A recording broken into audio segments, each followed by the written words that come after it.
त्यांच्या शब्दावरती महाराष्ट्राचे प्रशासन सर्वसामान्य माणसाची हितासाठी जलदगतीने होते ते राज्याच्या सर्वांगीण विकासाची दूरदृष्टी प्रचंड निर्णय क्षमता असणारे नेते वैभवशाली महाराष्ट्राचे गौरवशाली नेते आदरणीय दादा सर्वसामान्य कार्यरत ताकद नेते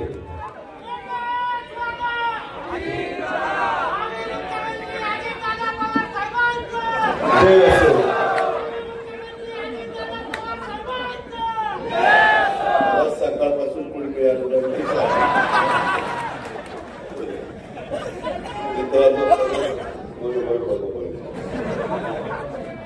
आजच्या या पक्षप्रवेशाच्या न्यायिक पक्षप्रवेशाच्या कार्यक्रमाच्या निमित्तानं उपस्थित असणारे अतुलचे सुपुत्र रमेश अप्पा थोरात, जिल्ह्याचे राष्ट्रवादीचे अध्यक्ष प्रदीप गारटकर, जिल्हा परिषदेचे माजी अध्यक्ष माजी सहकारी जालिंदर कामटे, आमच्या इंजिनियर श्रीगोंद्याचे राजेंद्र नागवडे, वीरधावन जगदाळे, वैशालीताई नागवडे, गुरुमुख नारंग, नितीन दोरगे, ॲडव्होकेट कावेरी गुरसळ, इंद्रजित जगदाळे, सागर फडके, मधुकर दोरगे, शिवराज पवार, सविताताई चांदणे, सोनालीताई साधना, राजेश गायकवाड, सोनालीताई फूल, ज्योतिताई जुरुंगे, अशोक खळदकर, पृथ्वीराज नागवडे, वैभव पवार, सुधीर मराठे, निखिल स्वामी, केशव मगर, महेश भागवत, रंगनाथ फुलारी, शिवाजीराव ढमाले,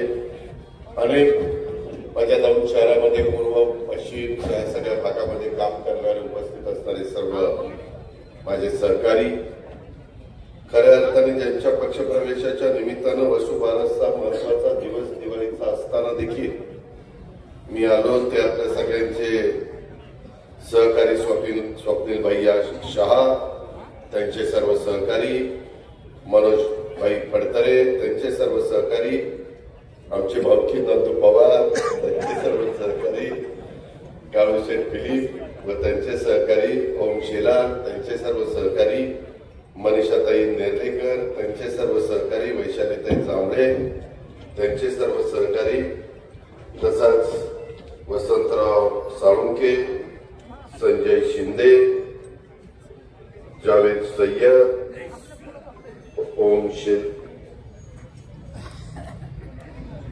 हर्षलाताई अगरवाल, राजेश्वरताई जोगळेकर, भीमराव नायकर, नागेश गोकुळ, अनेक वेगवेगळ्या मान्यवरांनी राष्ट्रवादी काँग्रेस पक्षामध्ये आपल्या सर्वांच्या साक्षीनं प्रवेश केलेले सर्व मान्यवर जमलेले माझ्या ग्रामीण भागातल्या दौंड शहरातले प्रतिष्ठित नागरिक, तसाच वेगवेगळ्या राजकीय पक्षाचे उपस्थित असणारे सर्व मान्यवर, पत्रकार मित्र, बंधू भगिनींनो, माझ्या तरुण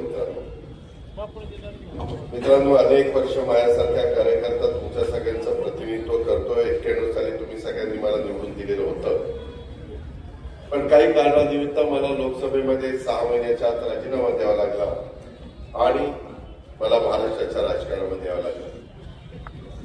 आपण सगळ्यांनी स्वर्गीय यशवंतराव चव्हाण साहेबांचा बेरजेचं राजकारण बघितलंय. आपण नेहमी शिवशाहू फुले आंबेडकरांच्या विचारधारा डोळ्यासमोर ठेवून पुरोगामी विचार पुढे घेऊन जात असतो. साहित्य रत्न अण्णाभाऊ साठे असतील, पुण्यश्लोक अहिल्यादेवी होळकर असतील, सावित्रीबाई फुले असतील, राजमाता जिजाऊ असतील, छत्रपती संभाजी महाराज असतील, त्या सगळ्या महापुरुषांचा आदर्श मौलाना आझाद असतील, या सगळ्यांचा आदर्श ठेवून आम्ही आमच्या राजकारणाला सुरुवात केली. कधी जातीपातीच्या नात्यापत्याचं राजकारण केलं नाही, जातीय सलोखा ठेवण्याचा प्रयत्न केला. कारण छत्रपती शिवाजी महाराजांनी 18 पगड जाती 12 बलुतेदारांना बरोबर घेऊन हिंदवी स्वराज्याची स्थापना केली आणि खऱ्या अर्थाने तुमच्या माझ्या महाराष्ट्रामध्ये एक वेगळ्या प्रकारचा इतिहास घडवला आणि इतिहासात त्यांची नोंद झालेली आहे. आणि साधारण तुम्ही बघितलं तर जे जे महापुरुष होऊन गेले त्यांची नावं मी आता घेतली.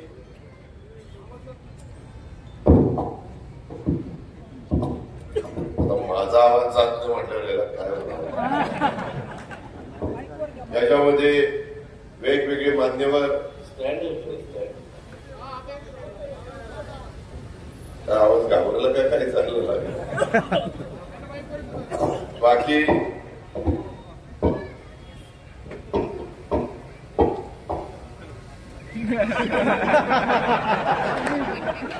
त्याचं काम त्यांनीच करू.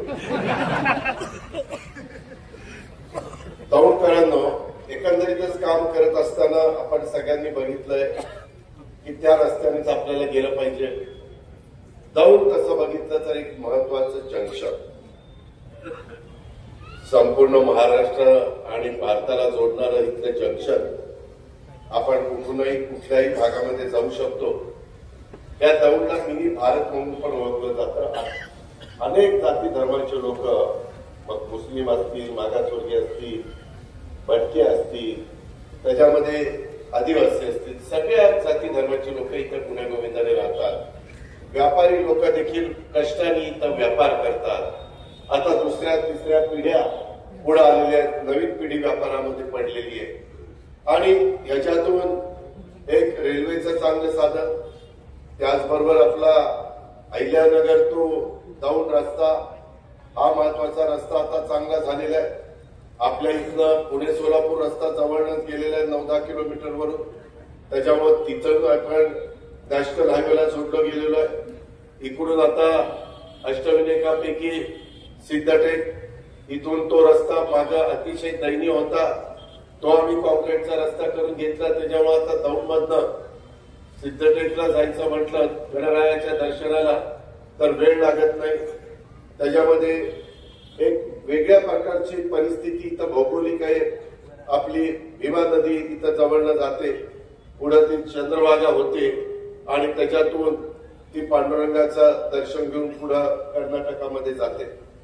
एवढी मोठी इथली नदी, एसआरपीची जवळच असणारी जागा आणि त्याच्यामुळं सगळा जर विचार केला तर या शहरामध्ये बऱ्याच काही गोष्टी करता येण्यासारख्या आहेत. मित्रांनो, एकंदरीतच हे शहर मधनं रेल्वे लाईन गेल्यामुळं थोडंसं विभागलं गेलेलं आहे. इथं एसटीचं एक महत्वाचं केंद्र आहे. मी एकंदरीत माझ्या राजकीय जीवनामध्ये बघितलं तसा बारामती दौंड काही वेगळी शहरं नव्हती, वेगळे तालुके नव्हते. मी माझ्या तालुक्यामध्ये आदरणीय पवार साहेबांनी 72 साली विद्या प्रतिष्ठान एक संस्था काढली आणि मी 90ला आल्यानंतर त्याच्या वेगवेगळ्या ब्रँचेस तिथं काढल्या आणि राज्य सरकारच्या किंवा इतर कुणालाही त्या तालुक्यामध्ये त्या शहरामध्ये जर काही सुरू करायचं म्हटलं तर मी त्याच्यामध्ये राजकारण न आणता मदत केली. निवडणुकीच्या वेळेस राजकारण करायचं ते आपण करू, परंतु एकदा निवडणुका झाल्यानंतर खऱ्या अर्थाने त्या भागातल्या जनतेचा सर्वांगीण विकास कसा होईल, तिथं रोजगार कसा निर्माण होईल, तिथं एकंदरीत बाजारपेठेमध्ये उठाव कसा येईल, बाजारपेठेमध्ये चलन कसं फिरेल, या गोष्टी बघायच्या असतात. आणि केंद्राच्या आणि राज्याच्या अनेक योजना आहेत. देशाचे पंतप्रधान नरेंद्र मोदी साहेबांनी पण गेल्या 11 वर्षामध्ये इतक्या मोठ्या प्रमाणावर सर्वसामान्य माणसाच्या करता योजना राबवण्याचं काम केलं, परंतु त्यांनी तिथं निर्णय घेतला तरी तो शेवटच्या माणसापर्यंत, माझ्या लाडक्या बहिणीपर्यंत पोहोचवण्याचं काम हे कार्यकर्त्याला करावं लागतं. तीच गोष्ट राज्य सरकारमध्ये, महायुतीच्या सरकारमध्ये माझ्यासारखा कार्यकर्ता देवेंद्रजी, एकनाथराव, मी आणि बाकीचे सगळे सहकारी काम करतो. त्याच्यातनं पण संकट येतात नैसर्गिक.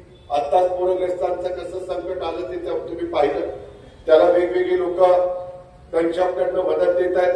आता स्वप्नीलजी पण म्हणाले, दादा माझी वैयक्तिक मदत पूरग्रस्तांना मला त्या ठिकाणी द्यायची. परवा पुणे जिल्हा मध्यवर्ती सहकारी बँकेचं बोर्ड आमच्या मंत्रालयामध्ये आलं होतं. त्यांनी 1,26,00,000 रुपयांची मदत ही तिथल्या पूरग्रस्तांच्या करता केली. आपल्या एमएससी बँकेने 10 कोटी रुपयाची मदत केली.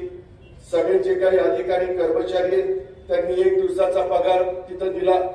आता 1,55,500 रुपये हे 555 हे मुख्यमंत्री सहाय्यता निधीला आमच्या स्वप्नील भाईंनी त्या ठिकाणी दिलेले. मी त्यांचा मनापासून आभार मानतो. त्यांना आभाराची पावती तर ते आपण त्यांनी दिलेले आहे. आता दिवाळी चालू आहे, त्याही लोकांची दिवाळी झाली पाहिजे म्हणून परवा आम्ही पुण्याच्या पुणा मर्चंटच्या सगळ्या लोकांनी मोठ्या प्रमाणावर तिथं चिवडा आणि लाडूची पॅकेट्स, काही गाड्या, तिथं मी त्यांना झेंडा दाखवण्याचं काम केलं आणि ते तिकडे गेले. कसली संकट आली तरी आपला महाराष्ट्र ज्या संकटग्रस्त भागाला मदत करायला मागं पुढे बघत नाही. हा आपल्या सगळ्यांचा इतिहास आहे. ती आपल्या सगळ्या बापदादांची आपल्याला शिकवण आहे. आणि मित्रांनो, ह्या पद्धतीने सगळं चाललेलं असताना आज मात्र इथं काही उल्लेख केला. मला इथं पोलीस दल आहे, पोलीस दलांनी त्यांचं काम करावं. कायदा सुव्यवस्था चांगली राखण्याच्या करता ज्याचं चुकत असेल, जे डॉक्टर बाबासाहेब आंबेडकरांचं जे संविधान आहे ते संविधान त्याचा अपमान करत असेल, जर बाबासाहेबांनी दिली घटना आज जगातली सर्वोत्कृष्ट घटना अशा प्रकारची ओळखली जाते, जगातलं सर्वोत्कृष्ट संविधान म्हणून त्या संविधानाकडे बघितलं जातं. आणि अशा प्रकारे असताना तिथं मात्र काही जण वेगळ्या प्रकारचा प्रयत्न करतात आणि तिथं कुठेतरी गालबोट लावण्याचा प्रयत्न करतात. मला या पक्षप्रवेशाच्या निमित्तानं शासनाच्या विविध विभागाला सांगायचंय, सरकार येत असतं, सरकार जात असतं, सगळेच जण कायम त्याच ठिकाणी राहतात अशातला भाग नाही. जसं 4 दिवस सासूचे असतात तसे 4 दिवस सुनेचे पण येत असतात. हे आम्ही लहानपणापासून ऐकत आलेलं. आणि त्याच्यामुळं आपण कधी सत्ता असली म्हणून मस्ती पण दाखवू नये आणि सत्ता नसली म्हणून नावमेद पण होऊ नये. हे चालत असतं. किती वर्ष आपण हे सगळं बघत आलो. परंतु लोकांची कामं होतात की नाही? आपल्या इथल्या शेतीचा आणि पिण्याचा पाण्याचा प्रश्न सुटतोय का? आपल्या इथल्या लोकांना मूलभूत गरजा नीटपणे आपल्याला देता येतात का? आपल्या इथं विकासाच्या दृष्टिकोनातून काम होतंय का? दर्जेदार अशा प्रकारच्या इमारती माझ्या 9 शहराच्या वैभवामध्ये भर घालणाऱ्या इथं उभ्या राहतात का? या सगळ्यांचा विचार करायचा असतो. मगाशी माझ्या आधी काही वक्त्यांनी उल्लेख केला, पिंपरी चिंचवड असंच मला 91 साली तिथं खासदार लोकांनी केलं, 92 साली ते शहर मी ताब्यामध्ये घेतलं आणि 2017 पर्यंत मी तिथलं नेतृत्व केलं. अनेक महापौर, उपमहापौर, स्टँडिंग कमिटी चेअरमन, सभागृह नेता अशा अनेक पदाधिकारी, पीएमपी चेअरमन वगैरे मी केले. खूप जणांना संधी दिली, वेगवेगळ्या जाती धर्माच्या लोकांना दिली. तिथं कुठेही भेदभाव केला नाही आणि त्या शहराचा चेहरामोहरा बदलण्याचा प्रयत्न केला.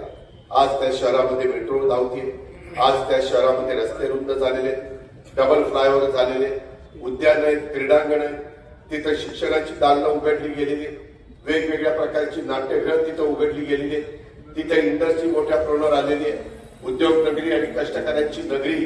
तिथंही तसं आपल्याला दौंड म्हटलं जातं, मिनी भारत, तसं पिंपरी चिंचवडमध्ये देखील खूप जण तुमच्या माझ्या मराठवाडा, विदर्भ, उत्तर महाराष्ट्र, त्याच्यामध्ये पश्चिम महाराष्ट्र, सगळ्या कोकण, सगळ्या भागातली लोक आहेत, इव्हन राज्याच्या बाहेरचे पण लोक आहेत. परंतु अतिशय चांगल्या प्रकारचं ते शहर आपण करण्याचा प्रयत्न केलेला आहे. परवाच तुम्ही बघितलं असेल, मी तिथं सकाळी 6 वाजल्यापासून वेगवेगळ्या भेटी गाठी, कुठं काय राहतंय, कुठं काय नाही. आमच्या हातात काही जादूची काढली नाही. एखादं काम झालं तरी एखादं काम राहत असेल त्याचा पाठपुरावा. आता मला मगाशी मी रमेश अप्पांनाही दाखवलं, कोणतरी आलं आणि त्यांनी मला निवेदन दिलं आणि निवेदन वाचलं. त्या निवेदनात त्यांनी सांगितलं, दादा 25 वर्ष झाली आम्हाला प्यायला पाणीच नाही. आता 25 वर्ष झाली पाणी नाही, त्यांना 25 वर्षात आज आधी दादा आठवला. त्यांनी मागेच सांगायला पाहिजे होतं. आपल्या हातामध्ये केंद्र सरकार आहे, आपल्या हातामध्ये राज्य सरकार आहे, आपल्या हातामध्ये जिल्हा नियोजन समिती आहे, आपल्यामध्ये वेगवेगळ्या आमच्या ओळखी लोकांच्या झालेल्या CSRचा फंड आपण वाढवू शकतो. मला मध्ये सातत्याने वीर धवन जगदाळे आणि इंद्रजित जगदाळे त्यांनी मला सांगितलं की दादा, आमच्या वडिलांच्या पुण्याईमुळं, पूर्वजांच्या पुण्याईमुळं आमची जमीन शहराला लागू आहे. इथनं बरोबर 1.5 किलोमीटरवर त्यांची जमीन आहे. आता शहर वाढतंय, त्याही बाजूला वाढतंय आणि त्याच्यामुळं आम्हाला तिथे एक शिक्षण संस्था काढून आहे. परवा ही गोष्ट माझी 2-3 महिन्यापूर्वीची. आणि त्याच्यामध्ये दर्जेदार विद्या प्रतिष्ठानचे इंग्रजी मीडियम स्कूल, त्याच्यामध्ये सगळ्या प्रकारच्या सुविधा, त्याला क्रीडांगण, तिथं वेगवेगळ्या प्रकारची ग्रीनरी, तिथं CIIT किंवा ITI ज्याची आज शिक्षण माझ्या मुलांनी मुलींनी घेतलं इथल्या, तर त्यांना स्वतःच्या पायावर तरी उभं राहता येईल, त्यांना त्याच्यातून रोजगार मिळेल किंवा त्यांनी ते शिक्षण घेतले म्हणून इकडची इंडस्ट्री त्यांना काम त्या ठिकाणी देईल. या प्रकारचे कोर्सेस आम्हाला सुरू करा. मी बरेच दिवस तो प्रयत्न करत होतो, परंतु मला काही कारणाने जमीन मिळत नव्हती. परवा मात्र 4 एकर जमीन त्यांनी मला दिली आणि तिथली ओपन स्पेस आणि बाकीची 7 एकर जमिनीमध्ये ग्राउंड आणि बाकीचं तिथनं रेल्वे गेलेली. रेल्वेला काहीतरी 30 मीटर सोडावं लागतं, 30 मीटर. आणि मग ते राहिलेल्या भागामध्ये मी C-IIT किंवा ITIचं जे सांगितलं ते त्या बाबतीमध्ये करता येईल. मगाशी स्वप्नील भैयांनी पण बोलत असताना काही गोष्टीचा उल्लेख केला आणि मी एका तुम्हाला सांगतो की हे सगळं करत असताना तुम्ही आता बिगवड रोडनी गेला. माझं ते सिद्धार्थ मार्क्स पूर्वीचं नाव होतं, तिथं एक त्यांनी मला हायस्कूल इमारत दिली होती, तिथं मी शाळा काढलेली होती विद्याप्रतिष्ठानची, पण ती बिगवड पासून लांब होती. आता मला इकडच्या बाजूला जमीन मिळाली आणि तुम्ही बघितलं डोंगराच्या पायथ्याला इतकी सुंदर वास्तू मी उभी केलेली आहे, बघितली ना. त्यामध्ये इतकं दर्जेदार शिक्षण आम्ही देतोय, वर ग्राउंड केलेले सगळ्या काही सुविधा. मित्रांनो, अलीकडच्या काळामध्ये बुद्धिमत्तेला महत्व आहे, गुणवत्तेला महत्व आहे. वशिलाचे दिवस मागच संपलेले. आता PDCC बँकेचे इथं रमेश अप्पा थोरात बसले. पुणे जिल्हा मध्यवर्ती सहकारी बँकेमध्ये 3-4 महिन्यामध्ये 1000 मुलं मुली भरायची. किती? 1000. पण पूर्वीसारखं अप्पानी यादी दिली, हा ह्याला चिटकवा, त्याला चिटकवा, त्याला लावा, त्याला लावा, असं नाही. आता 4 कंपन्या MKCL आणि वेगवेगळ्या त्या कंपनी मार्फत परीक्षा घ्यावी लागते. आमचा प्रयत्न आहे. मी आता बँकेत नाहीये, पण माझ्या विचाराचं तिथं बोर्ड आहे. दिगंबर दुर्गाडे, सुनील चांदेरे, अप्पा, दत्ताभाऊ भरणे, सगळे बाकीचे सहकारी ते बघतात. मी त्यांना सांगितलं की घेताना आपल्या 13 तालुक्यातली आणि 2 शहर पुणे आणि पिंपरी चिंचवड त्या भागातले जे कोणी मेरिटचे असतील त्यांची लेखी परीक्षा आम्ही घेतोय 90 मार्काची. 5 मार्क मला वाटतं तोंडी परीक्षेला आणि 5 मार्क हे त्यांच्या क्वालिफिकेशनला आहे. काय त्यांचे सर्टिफिकेट वगैरे आहे कशा पद्धतीनं. असे ते मध्ये काही परीक्षा झाल्या, आता पुन्हा परीक्षा होणार आहे. उद्याच्या स्थानिक स्वराज्य संस्थांच्या निवडणुका संपल्यानंतर एक अग्रगण्य बँक, राज्यातली महत्वाची बँक म्हणून जिची ओळख आहे, त्या बँकेने सातत्याने अवर्ग गमावलेला आहे. आणि ती बँक माझ्या शेतकऱ्याला 0% व्याजाने 3 लाखापर्यंत पीक कर्ज देते. वेळेत परतफेड केली तर ती बँक माझ्या बचत गट महिलांना 4% व्याजामध्ये सवलत देते, बरोबर ना. आणि जर माझी शेतकऱ्यांची मुलं शिकत असतील तर त्यांनी काढलेल्या शिक्षणाच्या कर्जाला 6% हे सवलत आम्ही तिथं देतो. अशा पद्धतीची ती बँक आहे. त्याच्यामधनं आजच आम्ही सचिवांना मला कोणीतरी सांगितलं 15,000 दिले दिवाळीला, मी पुन्हा 10,000 रुपये वाढवून द्यायला सांगितले. 25,000 रुपये दिवाळीचा एक बोनस म्हणून किंवा सानुग्रह अनुदान म्हणून तिथं आपल्या सचिव लोकांना जिल्ह्यातल्या द्यायला सांगितलेलं. मित्रांनो, ह्या पद्धतीने संस्था चालतात. आणि हे सगळं करत असताना मी मगाशी का तुम्हाला सांगितलं, माझ्या बारामतीमध्ये देखील पूर्वीच्या काळामध्ये फक्त साखर कारखान्याचं छत्रपती माळेगाव सोमेश्वरचं पेमेंट झाल्यानंतर दिवाळीच्या बाजारपेठेमध्ये उठाव यायचा. तुमच्यातल्या कितीतरी व्यापाऱ्यांची नाती होती माझ्या बारामतीमध्ये.